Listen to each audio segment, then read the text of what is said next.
Good morning, dear children. Our lesson number 3, Delhi Sultan, is going on. Yesterday, we talked about the Khilji dynasty and Tughlaq dynasty. We discussed about their monarchies and how they appoint the military commanders as the governors. Then, we discussed about the Ikta and Iktedar or Muktis. Ikta, it means a land and who collect the revenue or under whom that land was there, that we call the Iktedar. Iktedar or Mukti, they both are the same and they are collecting the revenue from their Ikta. Ikta means the portion given to the Iktedar. जैसे कि कल हमने देखा था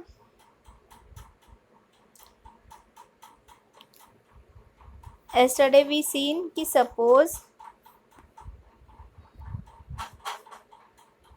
that one portion, that is another portion, so that portion is given a particular iktedar and he is collecting the revenue of that portion. And next, if the next ikta is there, so there is the another one iktedar or the mukti is there and he is collecting the revenue of his land. Means these lands are given to them, to iktedar, for collecting the revenue, that we seen yesterday.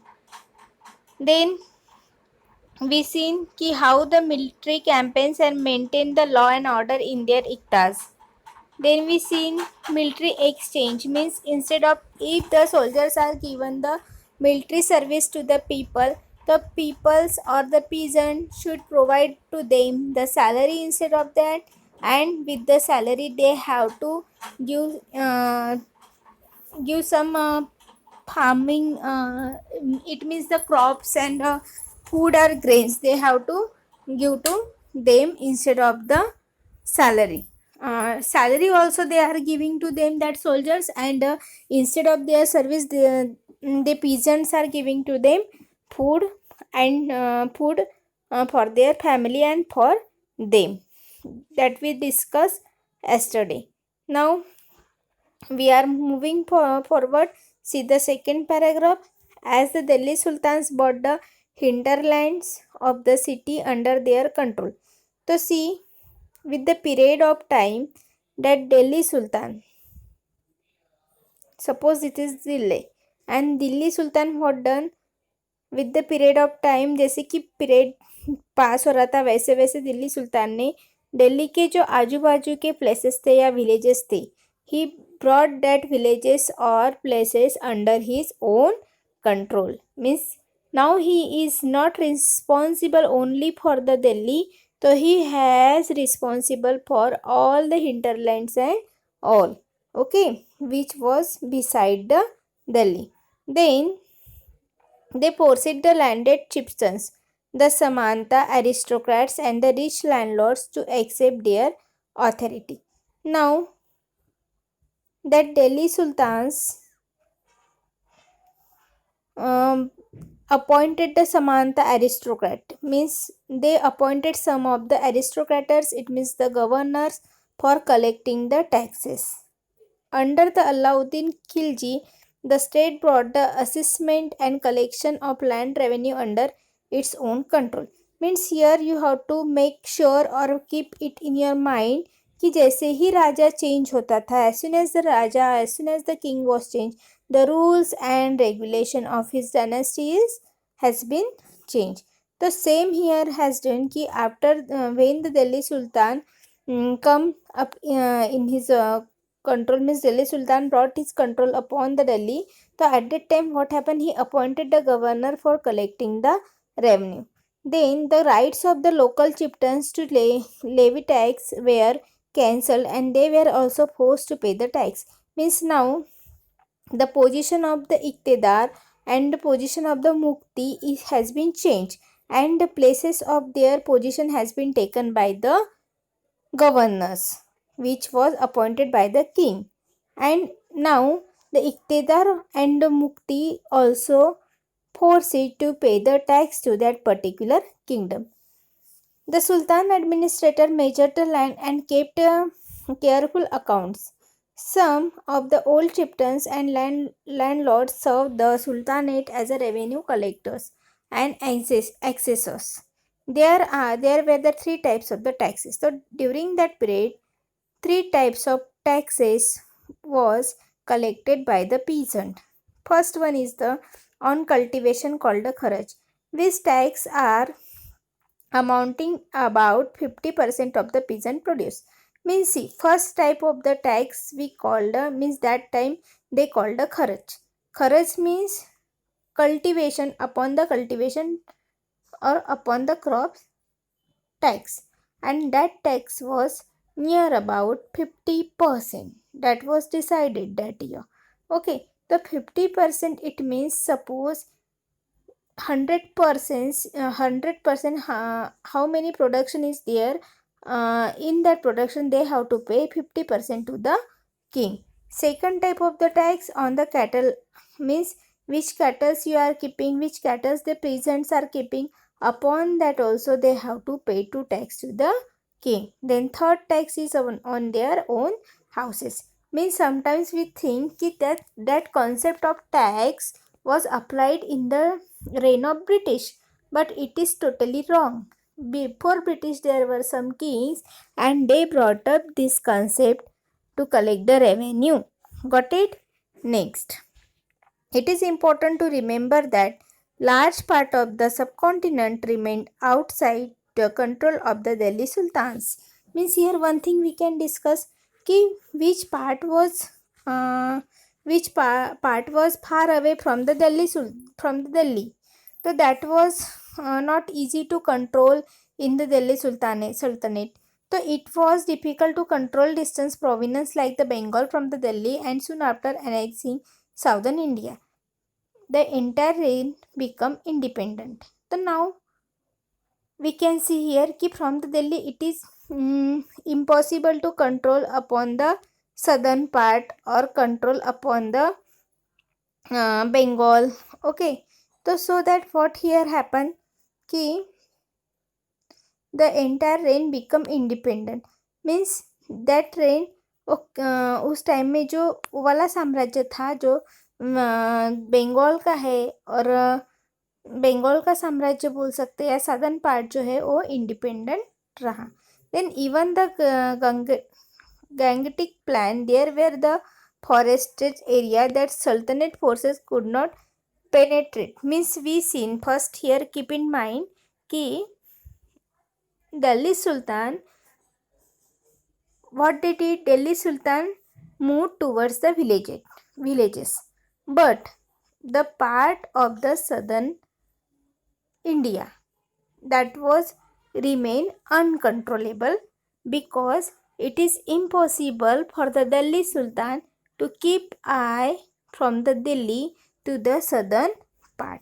Then we can say there are some of the mountains, and in the mountains also there are many people are lived in the mountains, and they make their own kingdom there.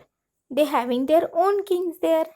So there also easily any they means any king cannot reach there easily in the mountain portion, है ना. जैसे कि हमने Tanaji movie में जो जिसने अभी भी देखा होगा, तो उन्होंने देखा होगा कि वो जो माउंटेन पे है, कैसे राजा कैसे रहते थे चट्टानों के ऊपर, और वहाँ पे चढ़ना कितना डिफ़िकल्ट होता था. That is not easy to इतने बड़े बड़े माउंटेन पे चढ़ के जाए, है ना. ये सब हमने हिस्टोरिकल प्लेसेस में या हिस्टोरिकल मूवीज़ में हमने देखा है. तो that sultanates forces could not pretend. Local chieftains established their rules in this reign. Sometimes rules like the Alauddin Khilji and the Muhammad Tughlaq could force their control in this area, but not for the short duration. Chieftains and their fortifications. So see, Ibn Battuta, a 14th century traveler from Morocco, Africa, explained that chieftains sometime. So what is the concept of chieftains? So Ibn Battuta, who were the travelers of the 14th century, he wrote something about the Indian dynasties. तो he came from the Morocco. Okay, तो fortified themselves in mountains means the people who are living inside the or in the on the mountain. So that mountain was rocky, uneven and rugged place as well as in bamboo groves. Means see the people those who are reciting there, they covered themselves from the bamboo groves. In India, the bamboo is not hollow, it is a big. The bamboo trees are very big. Its several parts are so intertwined that even fire cannot affect them, and they are on the wholly very strong. Means see, where the people are living on the mountain, they covered themselves with the bamboo tree and they interviewed that bamboo. Means वो bamboo को उन्होंने interview करके रखा था. Means एक में से फंसा के अच्छे से वॉल बना के रखी थी. तो easily any type of fire can't also reach there. तो इसलिए उनका जो एरिया है, माउंटेन वाला जो एरिया है, वो किसी भी सल्तनत के लिए या किसी भी राजाओं के लिए एक्वायर्ड करना बहुत ज़्यादा हार्ड टास्क था, डिफ़िकल्ट टास्क था कि उनके साथ हो जाके लड़ाई करे और वो जो एरिया है अपने इसमें शामिल करे, अपने किंगडम में शामिल करे. ये किसी भी राजा के लिए इतना इजी टास्क नहीं था. So that they were the safe on the mountains, the people who are residing there. The chieftains live in this forest. We saw them as ramparts inside which are their cattle and their crops. Means those are living there in that forest was very thick, and inside that forest they are doing their cultivation, farmings, then cattle rearing and their crops also. Means many things they are doing there for surviving. There means no contact of that people to the outsider. उनका कोई भी outside लोगों के साथ contact नहीं था. There is also water for them within. Means जो कुछ भी लगता है, which are the essential things, that are everything was available inside the bamboo stream. That is the rainwater which collects there. Hence they cannot be subdued except by the powerful armies who entering this forest cut down the bamboos with especially prepared instrument. Means it was not a hard task, or it was not in a cup of tea of any king to conquer their kingdom. The Mongols under the Genghis Khan invaded Taxogia in the northern eastern. 1 minute. In the northeast Iran in 1219, and the Delhi Sultanate forces their onslaught soon after. Mongol attacks on the Delhi Sultanate increasing during the reign of the Alauddin Khilji and in the early years of the Muhammad Tughlaq rules. This forced the two rulers to mobilize a large standing army in Delhi, which posed a huge administration challenge. Let us see how the two sultans dealt with this.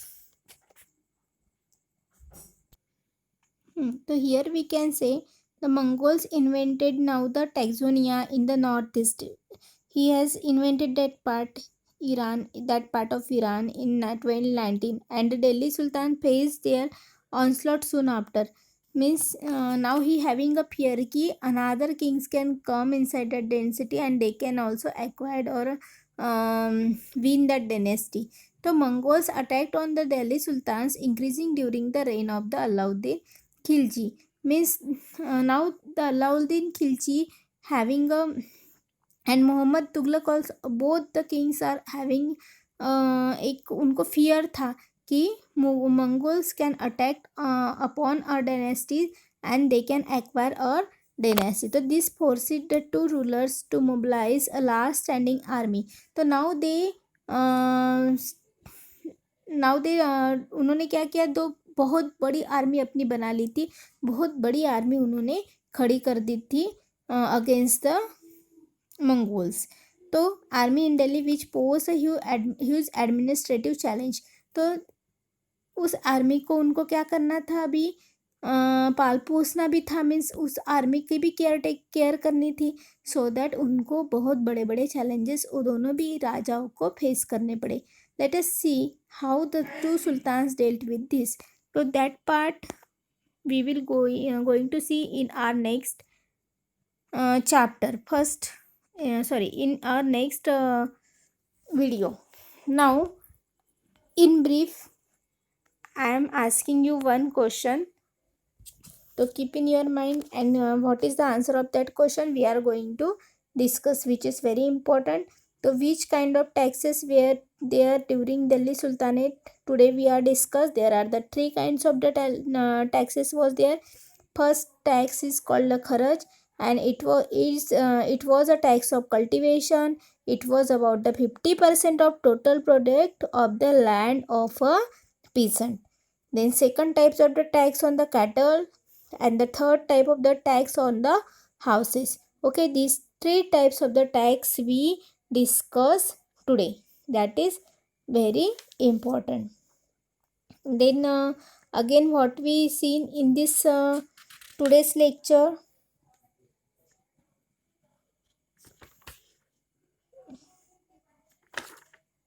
Okay, so we seen ki today what is the iktidar, muktis, and how they collect the taxes. That many more things we learn today and yesterday, that you have to keep in your mind.